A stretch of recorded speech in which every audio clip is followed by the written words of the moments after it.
جب کسی قوم کا تارج خزاں ہو گلشن، نکھت رفتہ کی یادوں میں وہ رہتی ہے مگن، خاک سے اس کی گل لالہ نمو پاتا ہے، رکھتا ہے رنگ پریدہ وہ مگر پیراہن۔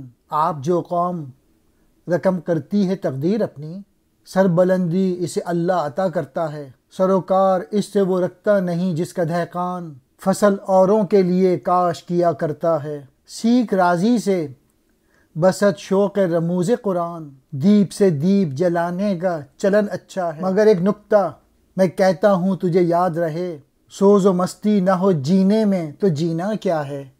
ہر وہ قوم جس کے باغ کی بہار جا چکی ہے، یعنی وہ قوم جو زوال کا شکار ہو چکی ہے، وہ سوائے اڑ جانے یا ختم ہو جانے والی خوشبوؤں کے کسی سے موافقت نہیں رکھتی۔ اس کی خاک سے لالہ اگتا ہے، لیکن اس کی قبا لالے کا سرخ لباس کا رنگ اڑنے والی ہے، یعنی اس کی خوبصورتی عارضی ہے۔ رنگ پریدہ، اڑا ہوا رنگ۔ خدا اسی قوم کی حالت بدلتا ہے جس نے تقدیر اپنے ہاتھ سے لکھی ہو، جس قوم نے محنت کی ہو، اسٹرگل کی ہو، جستجو کی ہو۔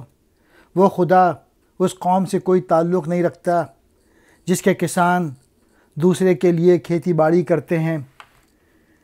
اے مسلمان، راضی سے قرآن کی حکمت سیکھ، اس کے علم کے چراغ سے اپنا چراغ روشن کر، لیکن اس بات کی باریکی کو مجھ سے سمجھ، کیونکہ عشق کی مستی اور حرارت کے بغیر زندگی نہیں گزاری جا سکتی۔